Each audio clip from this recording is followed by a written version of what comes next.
healthy, freedom, success, abundance.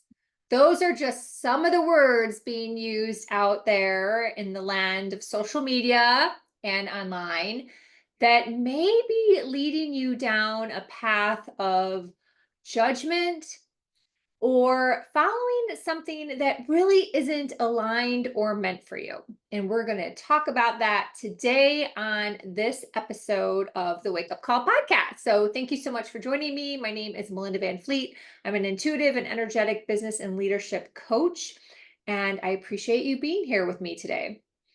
I used to have a podcast called The Success Codes. If you know me and my podcasting journey, that's been one aspect of titles that I've had over the past 5 years. And I liked it. It's still out there. You can listen to the episodes, they're fabulous. However, what is success? Success for me may likely be something completely different for you. Same with freedom. Freedom for someone out there could be completely different for freedom for you. And I see this all the time. And then I see people getting sucked into the web of trying to model what someone else's idea and desire around freedom is for themselves. And quite frankly, it doesn't work. The other day, I had this amazing conversation with one of my nieces. I have two nieces, and one is about ready to go away to a university, to college. And it was a university I knew in my heart she was going to get into. There was no doubt in my mind. And sure enough, she did.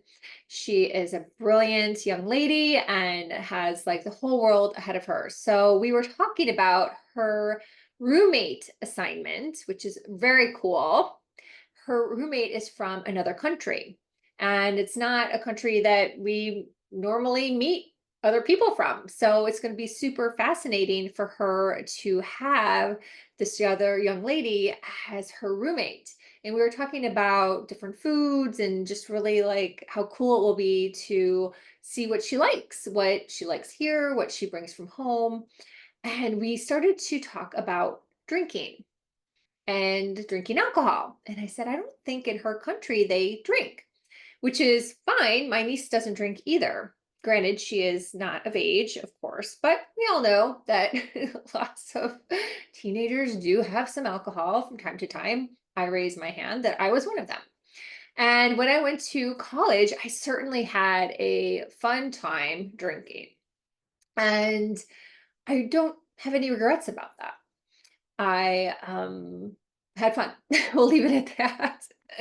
So, in our conversation, she randomly mentioned that in this dorm, she is on the healthy living floor. And I had to really sit with that as someone who went to a very large university, larger than where she is going. And like I said, drank. I drank, I partied, I had fun, and I drank for pretty much a lot of my life until, let's say, the last 5 years, where it just didn't interest me anymore. My husband stopped drinking. I wanted to lose some weight. I realized drinking wine was just kind of stupid. And I was getting older and I just like went cold turkey and I wasn't interested anymore. And now it just doesn't taste good. And that's just my personal choice. I have no judgment against someone who drinks. And I still have a cocktail with a friend here and there. I will still have a couple cocktails if I'm on vacation. So it's not like I don't drink at all, but it just isn't part of my lifestyle anymore, right? But I don't think to myself that I was unhealthy when I was in college because I drank. I certainly didn't think I was unhealthy for the majority of my adult life until I decided to not drink anymore in my late 40s. I'm 53 now. And it really struck me because here, these young adults are very impressionable and they're being told that they're on the healthy floor at their college, at their university, because they are choosing not to drink. And this has absolutely nothing to do with my niece and her choice, and she may choose differently someday. It's really not about that at all. It's about the zoomed out vision and picture of what that puts in people's minds.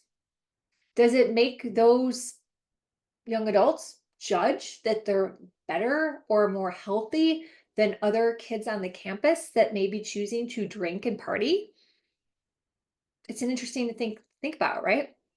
What is everyone's perception of what healthy is and how they choose to live their life? And quite frankly, it's nobody's business. It really isn't. And it's nobody's business to judge. So I was very awakened. It was my own little wake up call as to what's going on out there as far as labeling. And it led me down the rabbit hole of thinking again about freedom. Someone's idea of freedom may be that they just get to spend more time with their kids, and that's amazing. They may have the freedom that they just want to be able to leave work at 5 o'clock. I had a corporate job for years. My idea of freedom was that I could leave my job at 3 p.m. on a Friday and I could beat traffic to get home to go to happy hour with my husband at Joe's Garage in downtown Minneapolis. And that was fun. That was my idea of freedom. Everyone has different ideas and desires and goals for how they wish to live their life. Abundance really just means that you have whatever you need whenever you need it. It's actually not about money. But we have attached a label of abundance to be money. And so we've created this whole narrative and stigma out there that may or may not be true for a lot of people.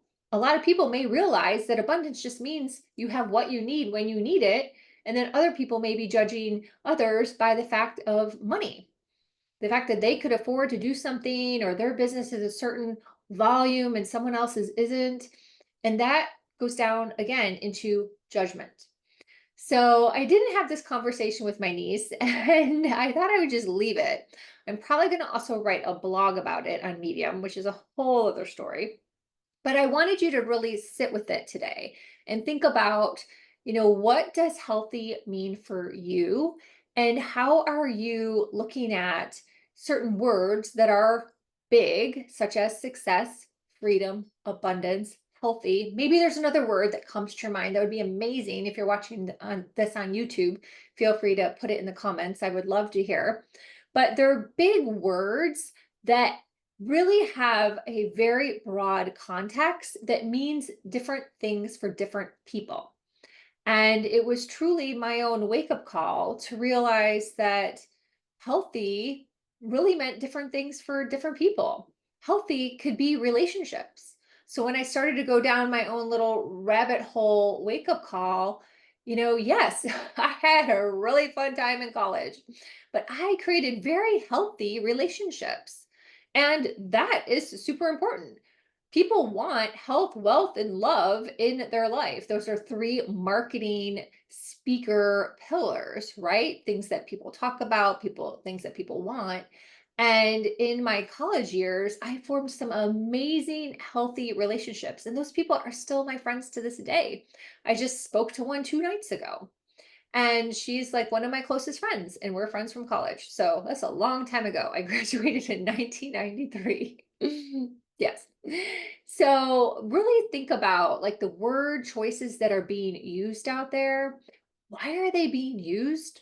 Are they used to sell you something? Are they used to sell you a program, a coaching program based on that coach's idea of freedom is a great example I see out there.